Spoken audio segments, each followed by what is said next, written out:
CS 업무 쪽 관심 많으신 분이나 웹 쪽에 관심 많으신 분은 요 단어 꼭 아셔야 돼요. 설비 관리라고 하는 게보다 PM, BM, CM이다. 세 가지 단어는 꼭 아셔야 됩니다. 이거는 CS 직무하시는 분들은 무조건 하셔야 되고, 그 다음에 저기 어디 공정 쪽 하시는 분들도 실제로 보시게 되면은 본인들이 이 업무를 하는 건 아니나 웹에서 유지보수라고 하는 걸 통해서 장비의 항상성의 조건이 나와야 되기 때문에 같이 보실 필요가 있겠어요. 라인에서는 PMBM, CM이라는 단어를 너무 많이 쓰죠. 그러니까 이거 한마디로 이건 메인테너스는 보전 활동인데 보전 활동이 세 개. 보시면 PM은 이겁니다. 우리가 첫 장에서 한 10,000매까지 진행하는데 이때까지 고장이 안 났어요. 문제가 안 생겼어. 근데 11,000매부터는 무언가 고장이 예상될 수 있어요. 그럼 일부러 설비를 끄고 필요한 부품들을 갈아 넣어가지고 그래서 교환시켜가지고 설비를 다시 리컨디션하는 거죠. 리컨디션 해주는 게 바로 예방 보전 활동. 네, 그 다음에 고장 수리 활동 뭐겠습니까? 1에서 10,000매까지 할 때 얘네가 중간에 문제가 생기는 거죠. 그렇겠죠? 그렇습니다. CM 활동은 뭐냐? 고장 수리가 잦아요. 문제가 계속 발생해요. 이거는 손으로 고쳐서 내는 문제가 아니에요. 뭔가 설계상 변경을 가야 돼. 그게 바로 뭐냐면 우리가 얘기하는 CM이라고 얘기할 수 있는 게 콜렉티브 메인터넌스. 이 세 가지 정도가 있습니다. 여러분 이거는 특별한 상황이기 때문에 보시면 BM하고 BM하고 뭐가 더 자주 일어날까요? 네, 퀴즈입니다. 5시간 두 번째 퀴즈. 뭐가 할까요? 뭐가 자주 일어날까요?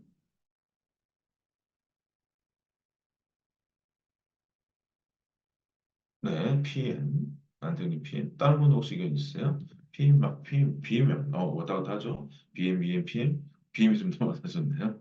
네, PM, BM. 왔다 갔다 합니다. 한 3대 7 정도 나온 것 같아요. 10번 정도 된것 같은데, 뭐 답이라고 했을 때 변화도 있겠지만, 결국에는 보통 얘가 3대 7 정도 됩니다. 당연히 아시겠지만, 라인에서 관리의 목적은, 이거 PM, BM이 글자가 잘 안 나왔어요. 잘안 쓰셨어요. PM과 BM의 비율이 보통 3대 7 정도 됩니다. 당연히 목표의 이상적인 상황은 뭐겠습니까? 우리가 예상 가능한 설비 관리가 돼야 된다. 그래서 PM이 마이너라서 좋겠죠. 그렇지만 항상 반도체는 고장이 납니다. 장비들은. 예를 들면 여러분은 가장 비싸다고 얘기하는 반도체 장비인 저기 ASML 장비 있죠? 그 장비의 부품 개수가 46,578개예요. 네, 거기서 고장 나는 경우가 당연히 발생하겠죠. 그걸 최소한으로 하는 게 이제 중요한 역할인데 결국에 BM이 난 거를 어떻게 규격화하는 PM을 바꿀 것이냐. 그죠? 그다음에 PM이 잦은 걸 어떻게 대조 개선 아이템을 만들 것이냐. 라고 하는 게 엔지니어의 바로 역량. 근데 이제 여러분 실제로 반도체 현장에서 어떻게 들어가냐? 이 삼성을 기준으로 볼게요. 삼성을 기준으로 보게 된다면 삼성의 유지 보수하는 일은 거의 100% PM 협력사에서 진행합니다. 네. 그다음에 이제 BM이라고 하는 고정수, 이게 이제 엔지니어에 되게 중요한 경쟁력인데, 요거는 이제 회사마다 좀 다르게 하는 삼성 같은 경우는 이것도 주로 이게 바로 장비사의 CS 엔지니어들한테 대부분 위주로 많이 줬죠. 네, 그래서 여러분께서 혹시나 CS 좀 하신다 그러면 대부분 요 일을 하시는 거예요. 네. 그다음에 CM이라고 하는 개선 활동 같은 경우를 이제 좀 아이템 베이스로 하고 있다 정도 볼 수가 있겠습니다.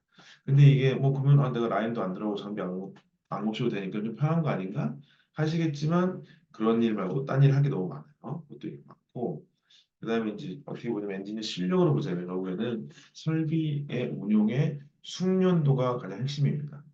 네, 그것들은 이제 대체가 잘 안 되거든요. 그것들을 어떻게 올릴 것인가, 경쟁력을 올릴 것인가는 굉장히 중요한 이슈입니다. 그걸 잊어버리시면 안 될 것 같아요.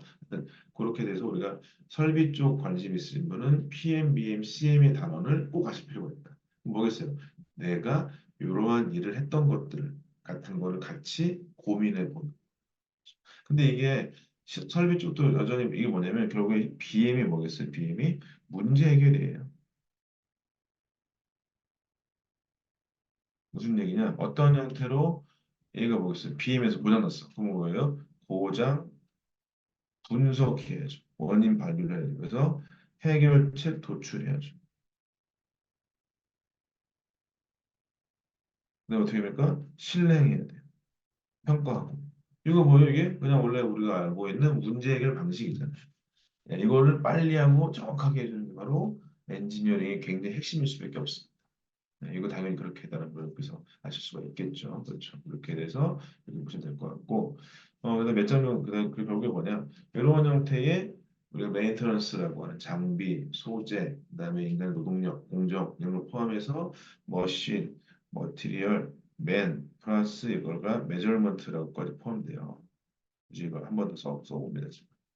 이게 뭐냐? 모든 장치 산업, 반도체, 디스플레이, 배터리 등등의 모든 장치 산업은 이렇게 4M의 관리를 진행한다. 네, 요거가 가장 핵심인 겁니다. 네, 그래서 4M 관리를 통해서 반도체 이렇게 웨이퍼가 있을 때 이런 형태까지 부가가치가 아주 높게 만들어주는 게 실제 제조 공정에서 일어나는 일이다. 그래서 맨, 머티리얼, 앤 머신, 그다음에 메저먼트까지 해서 4M 관리를 진행한다라고 하는 것을 말씀드릴 수가 있겠습니다. 네, 근데 이제 요거가 아주 이상적으로 하게 된다면 굉장히 행복한 일이겠지만 보시면 가동해가지고 PM 때까지 계속적으로 성능이 좋아서 안 좋아지겠죠. 뭐 물질도 끼고 뭐돼 있으니까. 근데 이상적인 사항은 뭐겠습니까? 이렇게 중간에 BM이 났었을 때 이것을 개선해가지고 CM을 진행해가지고 설비의 PM 주기도 길어지고 이런 형태의 선순환 사이클이 있다고 친다면 근데 요거는 아주 선순환인 거고 잘 아주 되진 않습니다. 보시면 얘가 가동돼서 PM 하다가 됐을 때 만약에 PM 해가지고 아유 급하다 빨리 해결해야지 모르겠고 대충 백업시켜라고 하게 된다면 어떻게 됩니까? 성능이 안 좋아지기 때문에 PM 주기도 줄어들고 문제가 계속적으로 돼서 비용이 증가되는 거죠. 실제로 보면 반도체 라인에서 PM이 설비 한 대가 통상적으로 한 대가 1년에 보통 한 두 번 반 정도 해요. 한 세 번 정도 합니다. 네, 보통 일반적으로. 네, 1년에. 그러면 여러분 보시면 어떻게 됐죠? 얘가 5만 몇천 되잖아요. 근데 여기 보시죠. 이렇게 됐을 때, 요 정도가 비용이 들고요. 요거에 됐고, 근데 BM이 뭐였죠? BM은 한 대가 얘보다 더 일어나죠. 통상적으로 한 6회 정도 잡아요. 네, 이렇게 보시게 되면요. 보통 PM이 한 번 지나갈 때 한 5천만 원 들거든요. 설비 부품도 갈아 껴야 되고 사람들 임금들이 맞습니다. 그렇습니다. 그래서 1년에 요거로만 발생되는 비용이 유지보수 비용만 20조 원이 넘어요. 네. 그런 일을 하는 겁니다. 그래서 그 정도로 이제 그 실제로 라인에서 가장 많은 일이 것이고요. 주로 CS 하시는 분들이나 설비 쪽 하시는 이쪽이 많이 진행된다고 말씀을 드립니다. 이걸 한번 쭉 제가 그 실제로 강의할 때 했던 자료들 같은데요. 여기는 보시면은 기계공학과나 화공과 쪽에 일하는 하더라도 한임의 이후 여러분들이 반도체에서 관심이 있어가지고 무언가 관련돼서 일을 하실 때 이게 좀 하나의 도움이 될까? 이것도 요즘의 반도체 라인 내에서 예전에 특히 설비 엔지니어를 어떻게 누가 많이 했죠? 고교졸이나 전문대졸 이런 분들이 많이 했었어요. 그래서 이제 단순한 일을 생각했거든요. 근데 봤더니 아까 보셨죠? 설비 이제 관리하려고 치면요. 제일 중요한 게 뭐냐면 센서 잘 다루면 돼요. 무슨 얘기냐? 이런 느낌이에요. 저거 앞으로 좀안 했는데 저걸 앞으로 돌려볼게요. 보시면 제가 여기 뭐가 있냐? 설비 진단이라는 게 있어요. 무슨 얘기냐? PM이 한 다음에 다시금 PM이 돼야 되는데 중간에 BM이 났어요. 그 무슨 얘기냐? BM에서 BM이 났으니까 얘가 뭔가 고장 난 건데 고장 나기 전에 미리 진단할 수 없을까? 이런 거 얘기할 수 있겠죠. 네, 이런 활동들. 그러니까 설비가 고장 나버리면은 얘네 문제가 많이 생겨요. 왜냐면 고장의 원인도 알아요. 그렇죠. 고장 원인의 해결책 봤더니 이 반도체 파츠 부품이 들어와야 되는데 얘 하세요를 걸려. 그러면 설비 다운되는 거예요. 멈춰야 돼, 며칠 동안. 그러면 가동률 안 나오죠. 계속 악순환이거든요. 결국엔 뭐냐, 이 BM이라고 하는 걸 CM 시켜서 중요한 것도 바꿀 수도 있지만 얘 자체를 덜 일어나게 하는 게 중요하죠. 그래서 그걸 뭐 한다? 진단이라고 하는 거예요. 하나 퀴즈 내보도록 하겠습니다. 대표적으로 많은 사고가 어디서 나냐? 펌프가 이렇게 달려 있어요. 펌프. 달려있고 여기에 장비 끝단이 있고 이게 말씀드린 대로 퍼라인 단이 있고 여기에 스로틀 밸브라고 하는 게 있어요. 아까 말씀드렸죠? 이렇게 뿅뿅 돌아가면서 네, 압력을 맞춰준다. 근데 결국에 화학 물질이 끼다 보니까 여기에 계속적으로 파티클 같은 게 막 낍니다. 이 껴요. 당연히 물질 끼겠죠. 그러다 보면은 얘네가 압을 맞춰주기 위해서 트로틀 밸브가 막 돌아갑니다. 돌아가는데 물질이 생기니까 가다가 얘네가 어떻게 해요? 걸리죠. 걸려 이렇게 걸려. 걸리면서 결국에 압력 주다가 얘네가 많아졌어. 한마디로 동맥경화처럼 일어났어요. 그러면 어떻게 딱 하면서 스트레스를 멈춰버리죠. 막혀요. 그러면요 이쪽에 화학물질이 다 안 빠져서 얘가 다 바로 고장수리는 거예요. 꽤 굉장히 큰 일이에요. 되게 자주 발생해요. 그러면은 펌프라고 하는 거에 페일 나는 거를 방지하기 위해서 그러면 BM을 방지하기 위해서 어떻게 해야 될까요? 이 스로틀 밸브가 돌아가는 형태의 물질들 끼는 게 보이는 거죠. 요거를 미리 인식해야 돼. 그러면 인식하는 게 무엇일까? 한 번만 말씀드리면 아실 거예요. 뭐냐? 여기는 얘네가 계속적으로 마셔주기 위해서 지금 돌아가는 건데 돌아갈 때 얘네가 몸에 걸리네. 걸리는데 돌아가야 되니까 힘이 더 들어가는 거죠. 힘이 더 들어가니까 여기가 소위 얘기해서 전력이 더 들어가요. 전력이 더 들어가고 그다음에 여기에 특히 전류가 샜습니다. 그래서 여기가 과전류가 흐르게 됩니다. 이런 것들이 필요해지면서 얘네가 펌프가 그다음에 소프트웨어에 이물질이 많이 끼기 시작하면서부터 뭐가 올라가냐? 바로 암페어 값이 올라가요. 네, 그러면 얘가 쭉 가다가 얘가 이상이 발생돼. 그러면 더 올라가면 아예 페일 나서 큰일 나. 그 앞서 중간에 딱 끊어버리면 되겠죠. 네, 그런 걸 다 뭐라고 한다? 진단이라고. 네, 요게 이제 굉장히 중요한 기술이죠. 네, 특히 여러분께서 설비 쪽이나 뭐 장비 쪽, 쪽에 관심이 있으면은 요것도 같이 염두에 두시고 이런 거에 평가 같은 것도 되게 많이 일어납니다. 저쪽 보시면 하여튼 그래가지고 이런 설비 관리 원인과 해결 방식이라고 하는 게 있어요. 크게 보시면 어쨌든 얘가 뭐죠? 얘가 설비라고 하는 게 안에는 어쨌든 기계 장치잖아요. 기계 장치가 있고 얘는 근데 화학 반응을 진행하니까 기계적 요인, 화학적 요인이 화학적 요인의 반응기도 있고 소스 자체의 반응도 있어요. 그다음에 다른 형태 정기적인 것에서 크게 보자면 네 가지 정도 요인이 있고 여기를 다 하는 것보다는 찾아보시고 특히 여러분들 뭐 CS 쪽이나 설비 쪽에 관심 많으신 분은 쭉 보셔도 될 것 같아요. 제가 한 정도 하고 시간이 남을 때 더 설명도 드릴게요. 예를 들면 이런 거 마모라고 하는 게 있습니다. 왜냐면 반도체 장비는 계속적으로 부딪히죠. 돌아가니까 움직이니까 얘가 갈리잖아요. 한마디로 얘기해서. 아까 말씀드린 진동처럼 얘는 물질이에요. 이미지가 아니에요. 갈린단 말이죠. 그러면서 얘가 마모가 생겨요. 첫 번째 동작 마모가 있다. 이건 무슨 얘기냐? 가끔씩 넘어가지는데 잠깐만요. 네, 넘어. 보시면 동작 마모 보세요. 여기 이런 게 뭐냐면 얘네들이 이게 다 뭐냐면 움직이는 축이에요. 웨이퍼가 왔다 갔다 하기도 하고요. 느려졌습니다. 잠깐만요. 음.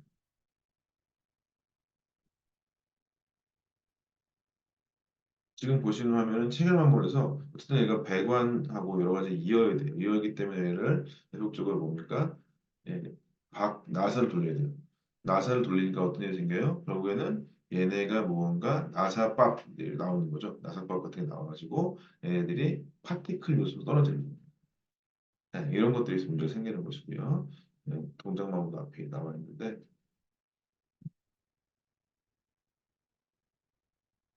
멈췄습니다. 네, 이렇게 보이시죠? 약간 가지고 네,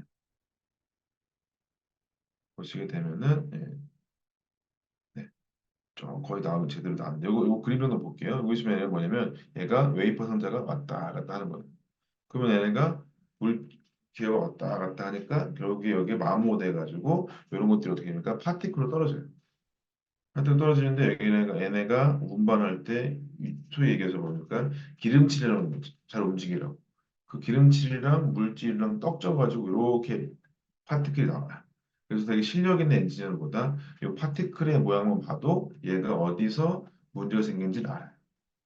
네, 그런 것들 같이 해서 BM의 건이나 PM의 건을 빨리 문제 해결의 원인을 찾고 해결해 주는 게 바로 이러한 형태의 웹의 유지 보수하는 데 되게 중요하다라는 이런 것들을 여러분 참고를 하시면 될 것 같고요.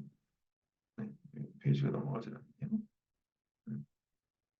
그다음에 보시면 여기도 이런 게 뭐냐 카테고리 뭐냐면 얘가 나사법인 거죠. 나사법. 네, 이런 것들 나사 부스러기들이 있어가지고 얘도 우리가 눈에 보이는 부스러기도 굉장히 큰 물질이죠 반도체 라인에서는. 네, 그런 것들을 아 이런 게 파트클에 나왔네 웨이퍼에 나온 이걸 보고 아 이게 체결이나 마모 문제다라고 하는 걸 보고 거기를 해결하는 겁니다. 네, 이렇게 하는 일들이 굉장히 많이 벌어지고 있어요. 이게 메인터넌스의 가장 중요한 일이라고 말씀드리면서 예, 쉬었다가 하겠습니다. 그래서 4시 5분에 다음 시간 진행하겠습니다. 네, 질문 사항 있으면 알려주시고요. 4시 5분에 진행하겠습니다. 네, 다음 시간 진행하겠습니다. 그래서 영상 표시 부탁드리고요. 앞선 시간은 주로 여러분들 반도체 실제로 일하는 방식에서 웹 쪽에 대한 설명도 많이 드렸고요. 화학 물질 설명도 드렸고, 그다음에 장비 응용된 얘기들도 좀 드렸습니다. 네, 영상 켜주시면 감사하겠습니다. 네, 진행하죠. 그래서 보시게 되면 제가 몇 가지 사례 조금만 더 얘기하도록 할게요. 이쪽에서 크게 보자면은 어떤 형태의 구분들이 있는지, 그다음에 어떻게 여러분이 설비나 이런 것들을 실제 실습할 경우가 많이 없기 때문에 그런 것들을 좀 더 설명할 수 있는 내용들로 좀 설명을 드리도록 하겠습니다. 네, 그래서 보시면은 이 기계적 요인이라고 하는 거 있다고 그랬죠? 화학적 요인, 뭐 소스 요인, 전기적 요인 이렇게 있는데 기계 장치로서 되는 게 마모라고 하는 게 다른 거죠. 크랙이라고 하는 거는 뭐냐면 깨지는 거죠. 충격에 의해서. 스크래치는 금이 가서 이제 스- 크랙과 스크래치 가장 큰 차이는 여기 보시면은 왜 충격에 의해서 하는 거고 여기는 표면이 접촉돼 가지고 갈라지는 것 같은 거죠. 파괴는 오랫동안 하다 보니까 얘네들이 그 힘을 받아가지고 원래 되지 않던 가랑비에 어쩌듯이 되는 게 파괴입니다. 이거 한번 보도록 하고 그다음에 제가 봤을 때는 화학적 요인 정도까지 보더라도 이렇게 좀 이해를 하시기 쉬울 것 같아요. 그러니까 여러분 말씀드렸다시피 여기 우리는 수율을 올리는 일을 한다라고 이렇게 말씀드렸죠. 공정 기술이나 설비 기술이나 그렇게 된다면은 결국에는 요 일을 중심으로 하게 돼 있고요. 항상 하는 게 뭐냐? 웨이퍼라고 하는 거 봤을 때 웨이퍼에 파티클이 막 떨어졌어요. 파티클과 디펙들이 막 발생했어요. 근데 이 디펙의 원인이 뭐냐 막 이런 걸 계속 쫓아다니는 거죠. 네, 그러니까 공정 개발이나 그 공정을 진행할 때 뒤에도 말씀드리겠지만 이 수율의 문제가 생겼을 때 그 원인이 무엇이고 어떻게 해결할 것에 대한 문제를 솔루션을 정확히 만들어야 되는 게 반도체 팹이라는 엔지니어들이라고 볼 수 있을 것 같습니다. 화학적 요인까지 정도만 하게 되면 이렇게 충분히 이해할 수 있을 것 같아요. 이 정도만 하고 나머지 것들은 이제 읽어보시면 될 것 같습니다. 보도록 할게요. 보시면 첫 번째로 보시게 되면은 기계적 요인 해가지고 보시면 동작 뭐 말씀드렸죠. 아까 화면이 안 좋아서 간단히 말씀드릴게요. 수직 운동이 웨이퍼 상자들이 왔다 갔다 위로 가게 되면 여기 긁히죠. 긁히는 곳이 있고 여기도 로봇들이 막 움직이는데 보시면 여기 이쪽으로 마모된 부분이 뭐 생겨요. 근데 이것들이 어떻게 됩니까? 배관을 타고 들어와요. 네. 그 다음에 배관 타고 들어올 때 결국에 어떤 일이 생기냐? 여기 회전부나 수직 운동에 마모되는 부분 다 무슨 색이냐? 얘네들이 마모되니까 자기들이 알아서 구리스 같은 거 발라, 네, 발라내는 거죠. 그러면은 어떻게 되냐? 이 구리스가 발라진 형태의 이게 떡진 형태로서 파티클이 생겨요. 네, 그래서 실력 있는 이 CS 엔지니어들이나 설비 엔지니어들은 이 파티클을 보고 무엇인지 알아요. 이게 뭐냐? 이게 우리가 파티클을 본다는 게 뭐냐면 이게 공정 엔지니어들이 이걸 일단 처음에 봐요. 이게 웨이퍼에 파티클 다발했습니다. 근데 봤더니 이런 것들은 나왔어요. 근데 공정 엔지니어 이게 왜 그런지 잘 몰라요. 설비까지 알아야 얘가 어디서부터 왔는지에 대해서 알게 되고 그러면 이게 보시면 어떻게 된다? 이 문제가 뭐냐? 봤더니 파티클 많이 떨어졌네? 그러면 일단은 아 여기 마모된 거 좀 고쳐야지 혹은 바꿔야지 해서 브레이크다운 메인테넌스는 그리스를 바꿉니다. 그다음에 이제 CM이라고 하는 코렉티브 메인테넌스는 뭐겠습니까? 아, 여기에 표면이 상태가 안 좋구나. 표면에 좀 더 마모를 없애주기 위한 폴리싱 처리해준 다음에 진행한다라는 것이죠. 이런 것들이 바 원인과 부위와 분석과 해결 이런 것들 쭉 진행하는 게 CS라고 하는 브렉다운 메인테넌스를 진행한다고 볼 수 있을 것 같습니다. 체결만 한번 보시면 여기 이러한 형태의 나사를 조여야 되는데 근데 이때 너무 세게 조이거나 약하게 조이거나 그렇죠. 이런 것들 때문에 써 있죠. 나사선은 왜 마모 및 헤드로 인한 마모 그러니까 돌리다 보면 나사밥 떨어진다고 말씀드렸죠. 그런 거에 체결 부위가 굉장히 많이 있어요. 이거는 여러분이 왜 이거를 내가 왜 하려 내가 보시겠지만 실제로 제일 많은 일이기도 합니다. 실제 여기서 반도체 일에 해보셨던 분 아시겠지만 이런 파티클들이 막 떨어져요. 근데 이거는 공정인지 잘 몰라요. 근데 이거는 뭐냐? 설비 PM을 했었을 때 PM을 한 다음에 PM 협력사 사람들이 막 다시금 배관을 조이거든요. 조였는데 잘 조였다고 그래요. 근데 잘 조였는데 세게 조였어. 그럼 세게 조인 것 때문에 이런 형태의 파티클이 떨어져요. 그 원인이 모르게 되면 백업을 못해요. 예를 들면 뭐 이런 형태가 되는 거예요. 그래서 보시면 이 라인 교체나 오염 공구, 일단 공구에 나사바에 묻었으니까 뭐 이런 거가 나옵니다. 네, 네. 이런 형태가 일들이 많이 나와서 체결되는 부분에 대한 마모 생긴 것들은 이런 PM과 CM 정도의 해결책이 있더라는 것이죠. 그다음에 충격이 있어요. 충격. 충격이라고 하는 건 대표적으로 뭐냐면은 웨이퍼가 이렇게 있어요. 그 웨이퍼 상자라고 하는 거에 장비, 베지타입 장비가 이렇게 있어요. 장비가 있고 여기는 웨이퍼 이렇게 칸이 돼 있어가지고 이쪽으로 웨이퍼가 하나씩 올려져요. 약간의 빵 굽는 기계처럼 되어 있습니다. 이렇게 되어 있습니다. 그런데 어떤 일이 생기냐면 뇌부 충격이라는 거는 여기 얘네 베지타입 반응기에 쓰여지는 물질이 쿼츠라고 하는 물질인데 쿼츠가 여러분 아시는 유리판 같은 네. 얘네는 어떤 일이 생기냐? 얘네가 온도가 올라가거나 혹은 기타 어떤 문제가 생기거나 아니면 이쪽에 계속적으로 파티클이만 발생해요. 그러면은 이 파티클 물질은 다른 거예요. 뭐 나이트라이드야 혹은 뭐 실리콘이야. 이게 됐어요. 그러면은 여기 쿼츠가 온도가 내려갔다 올라갔다 이러면서 여기하고 이쪽하고의 벌어지는 형태, 늘어나는 형태가 조금씩 다르겠죠. 온도가 올라가면 조금씩 늘어나거든요. 그런 것들 때문에 여기 얘네들이 깨지기 시작해요. 네, 외부 충격에 의해서 취성이라고 하는 게 취성이 뭐 제로커분들 아시겠지만은 인장이 휘면 그렇기 때문에 여기에 파티클 떨어졌을 때 얘네의 온도 차이에 따라서 얘가 휘는 정도하고 얘가 휘는 정도가 다르거든요. 그럼 쿼츠 같은 이런 물질들은 문제가 생겨요. 이게 바로 이제 온도의 변화, 물질이 파티클 생겨서 여기에 꼈을 때 이 변화 때문에 이 사이 때문에 충격이 가해져가지고 금이 갑니다. 네, 당연히 그 파트가 떨어지겠죠. 이건 웨이퍼 이게 조금씩 금이 있다가 계속적으로 쭉 그림 퍼져요. 네, 뭐왜큰 원리는 뭐 공기 가는 물질 같은 게 연결수 없기 때문에 계속적으로 크랙이 번져 나갔다는 거죠. 그래서 이게 쿼츠가 깨지고 있는 거예요.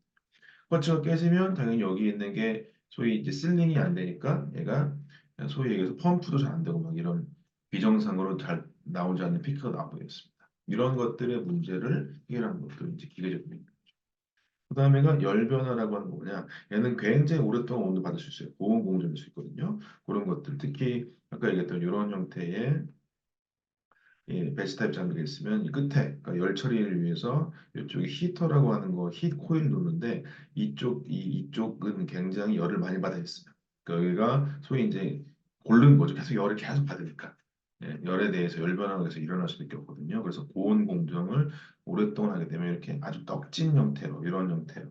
그러니까 여러분들 꼭 난로 연통 옛날에 뭐 다를 수도 있겠지만 난로 연통에 무슨 끝에 보면 이렇게 뭐가 생기는 거 있어요. 그런 것처럼. 이런 생기는 것들이 있다. 그래서 이거는 교체를 잘 하든지 아니면 좀 더 열에 강한 형태의 소재로 바꾸든지 이런 형태의 크랙들도 열 변화 것들도 있습니다. 네, 이건 뭐냐면 표면 접촉이라고 하는 건 이런 것들입니다. 이렇게 있는 상태에서 웨이퍼 있고 이렇게 웨이퍼 있을 때 여기를 이렇게 펜트리가 이렇게 잡아주고 있다 그랬죠. 근데 얘네가 실리콘 웨이퍼가 들어가죠. 얘가 옥사이드 계통의 쿼츠예요. 근데 얘는 뭐가 있냐면 어떤 문제가 생기냐면 얘네들이 실제로 공정 온도에 따라서 실리콘 웨이퍼도 늘어나요.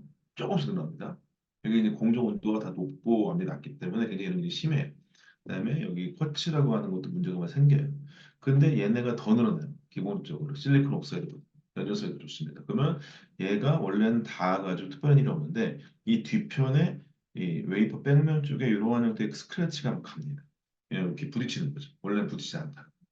이거는 공정상의 이슈가 계속 생기는 겁니다. 그러면 당연히 어떻게 됩니까? 얘네들의 재질해는 이쪽에 이쪽에 접촉면을 뭔가 스크래치 안 나는 걸 바꿔주든지, 아니면 그쪽 부분 바꿔주든지, 아니면 웨이퍼 로봇을 바꿔주든지 이런 형태의 접촉을 줄여주는 것도 막 필요하고 그렇습니다. 여러분 이게 무슨 얘기냐면 반도체 공정에서 뭐 계속 파티클이 떨어진다, 수율이 안 좋다라고 하는 일들이 대부분 이런 거에 대한 원래 이상적인 동작 대비해서 원하지 않는 동작들이 계속 나온다는 거. 이게 계속적으로 어려움을 가져가게 되는 원인입니다. 네. 왜냐하면 우리가 반도체는 말씀드린 대로 제조업이고 기계장치에 의해서 반응이 일어나는 것이라는 거죠. 이런 거가 계속적으로 일어납니다.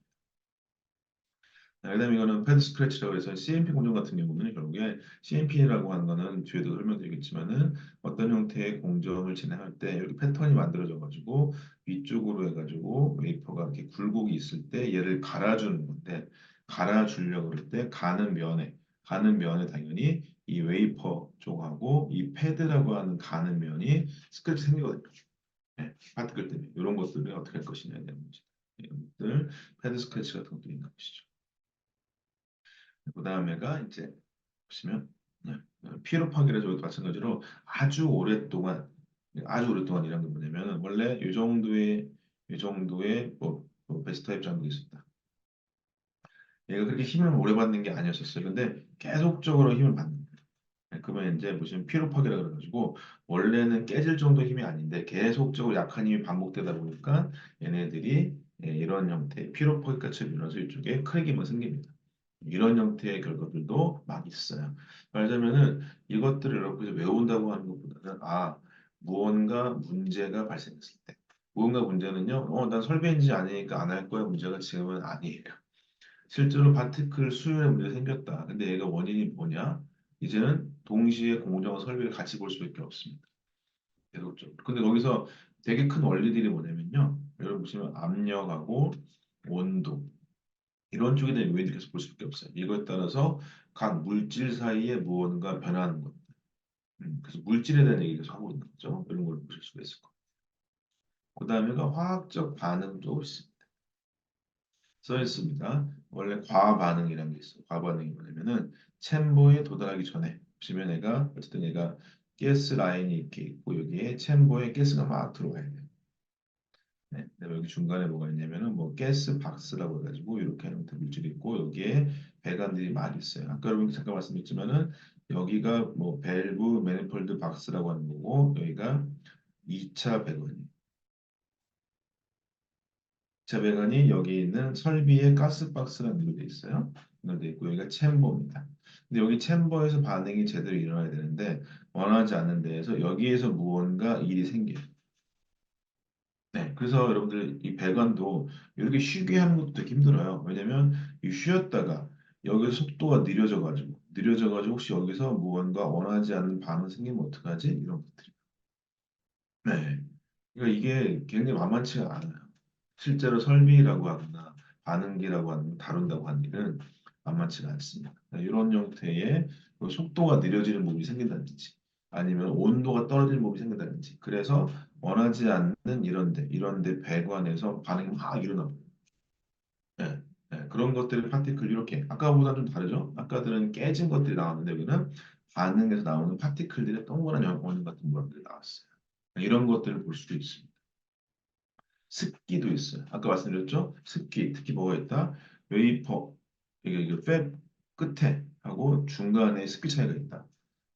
이건 어떻게 이거 발생할 수 있냐? 습기 차이에서 반응될 수도 있지만 습기가 좀 더 있는 웨이퍼에 이러한 형태의 파티클이 있으면 이건 이제 경험적으로 알게 되는 겁니다. 이렇게 보시게 되면은 얘가 원하지 않는 반응들이 생기더라. 네, 그래서 그런 것들은 그 얘가 어떤 화학 반응의 조성으로 이루어져 있는지에 계측기도 있어요.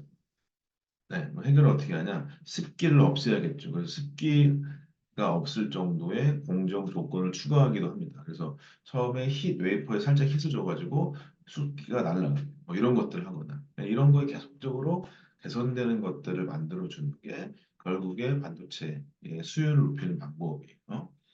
여러분께서 지금 그림이 잘 안 그려질 거예요. 근데 여기서 알 수 있는 건 뭐냐면은 뺍이라고 하는 거에서 우리가 공정의 일반적인 수준은 아닌데 문제 해결이라고 이상 상황이라고 하는 거는 결국에 이거에 대해서 어떻게 내가 직접 분석을 하고 거기에 따른 어떻게 원인을 찾고 거기에 대해서 문제 해결하는 거. 말씀드렸죠. 이걸 계속 하는 것들. 여러분이 이런 것들을 계속적으로 내가 했던 사례들을 발굴해 보시는 거. 요거랑 동일한 방식으로 한다는 거죠. 써있죠. 이걸 그대로 써보세요, 여러분들. 이렇게. 예, 얘가 원인 현상이 발생됐어요. 그래서 원인 파악 진행했습니다. 확인해 봤어요. 거기에 분석도 했어요. 어떻게 해결책했습니다. 이런 형태로서 내가 어떤 일을 했었을 때의 사례를 만들어 보시는 게 비단 설비 유지 보수 문제가 아니에요. 이거는 공정의 평가 문제. 그렇죠? 공정 평가물이 동일하게 활용되는 측면이라고 말씀드릴 수 있을 것 같아요. 습기.